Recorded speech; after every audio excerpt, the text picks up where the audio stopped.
Hello दोस्तों, मैं हूँ ऋषिराज सर और आज हम बात करने वाले हैं 5 इम्पोर्टेंट डिफरेंस के बारे में जो आपके बोर्ड एग्जाम के बहुत ही इम्पोर्टेंट है। तो इस वीडियो को एंड तक जरूर देखिए। चलिए स्टार्ट करते हैं आज का सेशन। आज की वीडियो में हम बात करने वाले हैं 5 इम्पोर्टेंट डिफरेंसेस के बारे में। तो इस वीडियो को आपको पूरा एंड तक देखना चाहिए और अपने दोस्तों के साथ शेयर करना चाहिए, जिससे क्या होगा डिफरेंस के आपके मार्क्स क्या हो जाएंगे, पक्के हो जाएंगे। चलिए चालू करते हैं आज का पहला डिफरेंस। तो क्वेश्चन नंबर 1 आपका ये है, difference between centripetal force and centrifugal force. पहले बता दूं सेंट्रीपिटल फोर्स क्या होगा। तो सेंट्रीपिटल वो फोर्स होगा जो कैसा होगा, टुवर्ड्स द सेंटर। ये सर्कल है तो इसके सेंटर की तरफ होगा, उसे क्या बोलेंगे, सेंट्रीपिटल फोर्स। सेंट्रीफ्यूगल फोर्स कैसा होगा आपका, अवे फ्रॉम द सेंटर। कैसा होगा, away from the centre. Centripetal force क्या होता है आपका, एक रियल फोर्स होता है, और सेंट्रीफ्यूगल क्या होता है आपका सुडो फोर्स होता है। अगर देखोगे, देखो यहाँ पे ये इसका टेबल यहाँ पे दिया मैंने। तो force acting toward the centre, force acting toward the centre, इसे क्या बोलेंगे, सेंट्रीपिटल बोलेंगे। Force acting away from the centre, ये क्या हो जाएगा आपका, सेंट्रीफ्यूगल। देखो यहाँ पे डायग्राम के थ्रू, देखो इस डायग्राम में आपको क्या दिख रहा है कि यहाँ पे जो फोर्स लग रहा है वो कैसे लग रहा है, अवे फ्रॉम द सेंटर। कैसे लग रहा है, अवे फ्रॉम द सेंटर। तो ये क्या होगा आपका, सेंट्रीफ्यूगल। क्या हो जाएगा आपका, सेंट्रीफ्यूगल। तो ये क्या होगा आपका, सेंट्रीफ्यूगल। और ये कैसा आ रहा है, टुवर्ड्स द सेंटर लग रहा है। कैसे लग रहा है, टुवर्ड्स द सेंटर। ये क्या हो जाएगा, सेंट्रीपिटल फोर्स। क्या हो जाएगा आपका, सेंट्रीपिटल फोर्स। तो सेंट्रीपिटल फोर्स कैसा होता है, इनर्शियल फ्रेम ऑफ रेफरेंस के लिए होता है। और सेंट्रीफ्यूगल कैसा होगा, non inertial frame of reference और इनर्शियल फ्रेम, दोनों के लिए एक्ट होता है। ठीक है। अब यहाँ पे एक और डिफरेंस आप क्या कर सकते हो, ये आपका रियल फोर्स होता है और ये आपका क्या होता है, सूडो फोर्स। कैसे होता है आपका, सूडो फोर्स होता है। और यहाँ पे एक पॉइंट और याद क्या कर सकते हो इनके फॉर्मूले। तो यहाँ पे F इज इक्वल टू आपका होता है माइनस mv² अपॉन r, और यहाँ पे आपका F इज इक्वल टू होता है प्लस ये क्या होता है, mv² अपॉन r। तो ये फॉर्मूला भी लिख सकते हो, लेकिन जब भी आप न्यूमेरिकल सॉल्व करोगे ना, तो यहाँ पे खाली क्या यूज करोगे, प्लस की वैल्यू यूज करोगे। तो mv² अपॉन r क्या यूज करोगे, mv² अपॉन r। तो ये यहाँ पे देखो, आपको ना इसमें से एनी टू डिफरेंस लिखना होता है, आपको लिखना है एनी टू। तो आप कोई भी 2 पॉइंट इसमें से याद कर लीजिए। ठीक है, चलिए आगे बढ़ते हैं नेक्स्ट क्वेश्चन। क्वेश्चन नंबर 2 आपको दिया है, difference between streamline flow and turbulent flow. ये काफी ज्यादा इंपॉर्टेंट है, अभी बोर्ड के पेपर में आ गया 23 में। ठीक है, तो काफी ज्यादा इंपॉर्टेंट ये आपके लिए है। ठीक है, तो इसको कैसे याद रखोगे, लेकिन आप पूरा अच्छे से लिख के दिया मैंने आपको। देखो स्ट्रीमलाइन फ्लो क्या होगा, जैसे मान लो ये आपका एक पाइप है, ठीक है, और यहाँ पे मैंने गिवन पॉइंट ले लिया। ठीक है, ये मान लो मेरे पास मॉलिक्यूल्स है, वाटर मॉलिक्यूल्स मान लो ABCD। अगर सपोज मान लो इस पॉइंट पे स्पीड कितना होना चाहिए, 10 होना चाहिए, और यहाँ पे मान लो 15 होना चाहिए। गिवन पॉइंट का स्पीड मैंने यहाँ पे मेंशन कर दिया सपोज। ठीक है, अब अगर ये चारों मॉलिक्यूल्स इस पॉइंट से पास कर रहे हैं, पास हो रहे हैं, तो इन चारों का स्पीड कितना होगा, 10 होगा। कितना होगा आपका, 10 होगा। ठीक है, अगर ये चारों इस वाले पॉइंट से पास हो रहे हैं, तो इन चारों का स्पीड कितना होगा आपका, 15 होगा। तो हमने क्या बोला है, velocity of fluid at given point remain constant. Given point पे क्या होगा आपका, कांस्टेंट होगा। ठीक है, बट टर्बुलेंट में ऐसा नहीं होता है। Velocity of fluid at point does not constant. ये कांस्टेंट मतलब क्या होता है, चेंज होते रहता है। क्या होता है आपका, चेंज होते रहता है। अब बात करते हैं point number 2, velocity of fluid is smaller than critical velocity. अब क्वेश्चन ये बनता है कि क्रिटिकल वेलोसिटी क्या होता है। क्रिटिकल वेलोसिटी क्या होगा, वो वेलोसिटी होगा जिसके ऊपर जाने से क्या होगा आपका, फ्लो ऑफ फ्लूइड क्या होगा, टर्बुलेंट होगा। जिसके नीचे आने से क्या होगा, फ्लो ऑफ फ्लूइड कैसा होगा आपका, स्ट्रीमलाइन होगा। मतलब velocity above which flow of fluid is turbulent and below which flow of fluid is क्या होगा आपका, स्ट्रीमलाइन। इसके लिए यहाँ पे वेलोसिटी ऑफ फ्लूइड इज क्या होगा, less than critical velocity. Turbulent में क्या होगा, वेलोसिटी ऑफ फ्लूइड क्या होगा, ग्रेटर देन क्या होगा, क्रिटिकल वेलोसिटी। क्या होगा आपका, क्रिटिकल वेलोसिटी। यहाँ पे क्या होगा आपका, फ्लूइड। क्या होगा ये, फ्लूइड। ये क्या होगा आपका, फ्लूइड। चेक लेना यहाँ पे। अब देखो यहाँ पे रिनॉल्ड नंबर भी बताता है कि आपका फ्लो टर्बुलेंट या स्ट्रीमलाइन। अगर रिनॉल्ड नंबर की वैल्यू, अगर रिनॉल्ड नंबर का वैल्यू 1000 से कम है तो आपका फ्लो कैसा होगा, स्ट्रीमलाइन होगा। अगर 2000 से ज्यादा है तो आपका फ्लो कैसा होगा, टर्बुलेंट होगा। इतना क्लियर है आपको। अगर इन दोनों के बीच में है तो प्रोसेस क्या होगा, प्रोसेस ऑफ कन्वर्जन होगा। स्ट्रीमलाइन क्या होगा, टर्बुलेंट में कन्वर्ट होगा। कब, जब 1000 और 2000 के बीच में होगा तब।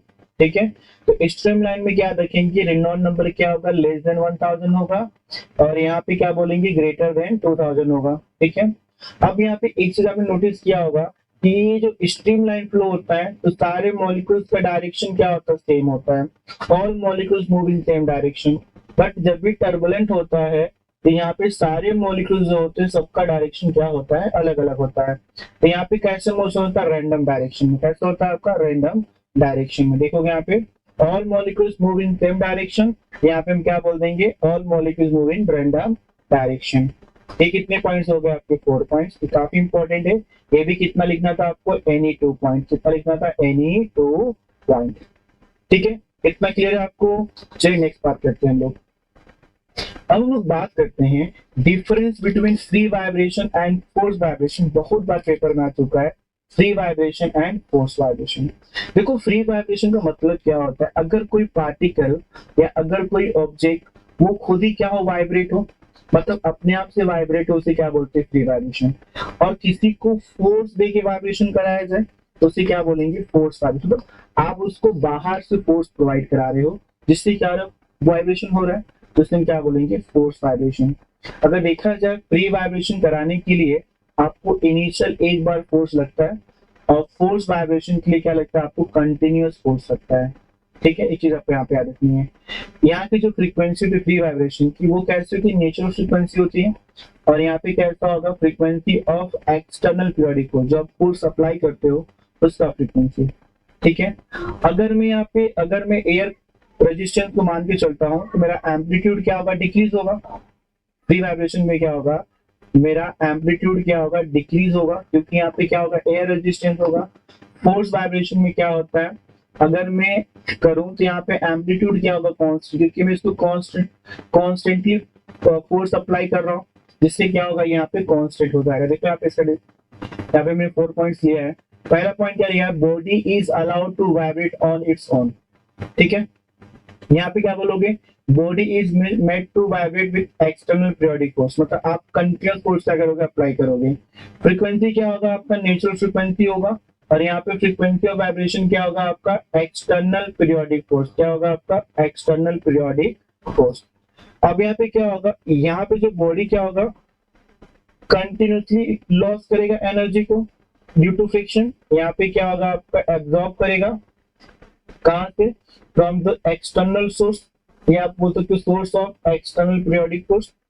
यहाँ पे एम्पलीट्यूड क्या होगा, डिक्रीज होगा विद टाइम, क्योंकि यहाँ पे क्या होगा, एयर रेजिस्टेंस होगा। और यहाँ पे क्या होगा, रिमेन कांस्टेंट। क्या होगा आपका, रिमेन कांस्टेंट। आई होप इतना आपको क्लियर है। ठीक है, आगे हम बात करते हैं नेक्स्ट क्वेश्चन की तरफ। Question number 4। देखो क्वेश्चन नंबर 4 दिया है, ठीक है, difference between harmonic and overtone. ये भी क्वेश्चन जुलाई 22 में ऑलरेडी आ चुका है। इसमें भी आपको कितना लिखना था, 2 पॉइंट लिखना था। क्योंकि तो जितने भी क्वेश्चन मैं आपको यहाँ करा रहा हूँ सारे बोर्ड एग्जाम में कई बार आ चुके हैं, और इनमें से ही आपको भी बोर्ड एग्जाम में कोई ना कोई क्वेश्चन 100% आएगा, जिसकी अथॉरिटी में करके देता हूँ आपको। ठीक है, क्योंकि इसको बनाने के लिए मैंने काफी ज्यादा एनालिसिस किया है, और आपको इसको दे रहा हूँ ताकि आपका क्या हो, टाइम बचे और आप क्या करो, अच्छा से अच्छा स्कोर करो। क्योंकि मेरा टारगेट ये है कि आपको मैं 90+ स्कोर करा के दूं। ठीक है, चलिए देखते हैं क्वेश्चन कैसे करोगे। देखो हार्मोनिक क्या होता है, हार्मोनिक का डिफाइन अगर करना हो तो हम क्या बोल सकते हैं, हार्मोनिक क्या होता है, integral multiple of fundamental frequency. जैसे मान लो फंडामेंटल फ्रीक्वेंसी क्या होगी, जैसे मान लो मेरे पास कोई ये वायर है, ये मान लो ये मेरे पास स्ट्रिंग है, 2 सपोर्ट के बीच में क्या है, इसको टाई कर दिया है। तो इसका जो फर्स्ट लूप ऐसे फॉर्म होगा ना जिस फ्रीक्वेंसी पे, इसे हम बोलते हैं फंडामेंटल फ्रीक्वेंसी। क्या बोलते हैं, फंडामेंटल फ्रीक्वेंसी। अब इसकी फ्रीक्वेंसी को डबल करूंगा तो इसमें क्या होगा, 2 लूप बनेगा। देखो इस्तेमाल यहाँ पे कर दिया, अगर फ्रीक्वेंसी डबल कर दो तो यहाँ पे कितने बनेंगे, 2 लूप बनेंगे। मतलब ये अगर 11 हर्ट्ज पे हो रहा है तो इसको करने कितना चाहिए आपको, 12 हर्ट्ज लगेंगे ऐसे बनने के लिए, 22 हर्ट्ज लगेंगे, तो 2 बना। 33 पे 3 बनेगा। इसका मतलब क्या होगा, हार्मोनिक क्या होगा, integral multiple of fundamental frequency. क्या होगा, integral multiple of fundamental frequency. Overtone क्या होगा, फंडामेंटल फ्रीक्वेंसी से ज्यादा होगा। ठीक है, frequency greater than fundamental frequency. अब देखो यहाँ पे, देखो यहाँ पे मैंने 4 पॉइंट है, मैं 5 पॉइंट भी लिखवा दूंगा, 4-5 भी लिखवा दूंगा। यहाँ पे लिखा है integral multiple of fundamental frequencies are called as harmonic. यहाँ पे क्या बोलेंगे, mode of vibration with higher frequency than fundamental frequencies which are actually present are overtone. क्या होगा आपका overtone. Fundamental frequency first harmonic होता है, बट फंडामेंटल फ्रीक्वेंसी कभी भी ओवरटोन नहीं होता है, याद रखना है। मैंने क्या बताया था, ओवरटोन क्या होता है, frequency higher than fundamental frequency. तो फंडामेंटल फ्रीक्वेंसी कैसे ओवरटोन होगा, तो इसके लिए याद रखना है fundamental frequency is not overtone. ठीक है, all harmonics may or may not be present, all harmonics may or may not be present हो सकते हैं। मान लो ओपन पाइप की बात करते हैं तो 1 2 3 4 ऑल प्रेजेंट होते हैं, लेकिन जब भी हम क्लोज पाइप की बात करते हैं तो 1 होता है, 3 होता है, 5 होता है, 7 होता है, बट 2 4 इवन नंबर वाले नहीं होते हैं। तो हम क्या बोल सकते हैं, all harmonics may or may not be present but all overtones are must be present. हर ओवरटोन का, हर ओपन पाइप भी निकालोगे तो आपको 1 2 3 4 ओवरटोन मिलेगा, क्लोज पाइप में भी आपको 1 2 3 4 5 ओवरटोन मिलेगा, लाइन सारे ओवरटोन मिलेंगे, बट हार्मोनिक नहीं मिलता है। आप ऐसे बोल सकते हो, इस तरीके से 4th पॉइंट आप ऐसे यहाँ पे ऐड कर सकते हो, ऑल ओवरटोन्स आर, देखो जितने भी ओवरटोन, सब ओवरटोन, देखो जितने भी हार्मोनिक होते हैं ओवरटोन्स नहीं होते। क्या लिखोगे यहाँ पे, all harmonics are not overtone. सारे हार्मोनिक ओवरटोन, जो फर्स्ट हार्मोनिक ओवरटोन कभी नहीं होता है, तो क्या बोल देंगे, all harmonics not, all harmonics are not overtone but, ठीक है, ऑल ओवरटोन आर हार्मोनिक। सबके सब क्या होते हैं, हार्मोनिक होते हैं। क्या होते हैं, हार्मोनिक। सबके सब क्या होते हैं, आपके हार्मोनिक होते हैं। All overtones are harmonic. ये पॉइंट्स सब ऐड कर सकते हो। ठीक है, नेक्स्ट बात करते हैं हम question number 5, difference between ammeter and volt meter. ये भी एक one of the most important question है जो 24 में आके गया है, काफी ज्यादा इंपॉर्टेंट आपके लिए है। Difference between ammeter and volt meter. ठीक है, देखो एमीटर का मेन पर्पस क्या होता है, it measures the current. Volt meter क्या होता है, it measures the potential difference between two, ठीक है, प्लेट।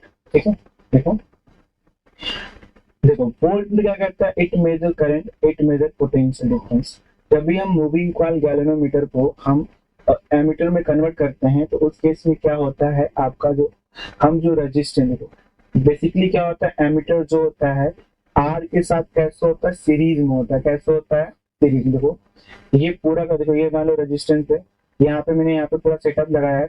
ये सेटअप कैसे होता है, इसके साथ सीरीज में होता है। कैसे होता है, सीरीज में। It is connected in series with R. R मतलब यहाँ पे क्या होगा, रेजिस्टेंस। आर का मतलब यहाँ पे क्या होगा, आपका रेजिस्टेंस होगा। क्या होगा आपका, रेजिस्टेंस। और ये कैसा होता है, पैरेलल टू। कैसा होगा, पैरेलल टू। ये इस तरीके से पूछेगा, ये ऐसे, यहाँ पे रेजिस्टेंस होता है और यहाँ पे क्या होता है, आपका वोल्ट मीटर होता है। ये कैसे हो गया, पैरेलल। कैसे हो गया, ये पैरेलल। और यहाँ पे ए मीटर कैसे होता है, जस्ट बगल में होता है। ये कैसे हो गया आपका, सीरीज। कैसा हो गया आपका, सीरीज में हो गया। कैसे हो गया आपका, सीरीज में हो गया। ठीक है, तो एक मिनट मैं पेज को ले लूँ नीचे, यहाँ पे थे। ठीक है, तो ये हमारा करंट स्लाइड ले लेता हूँ।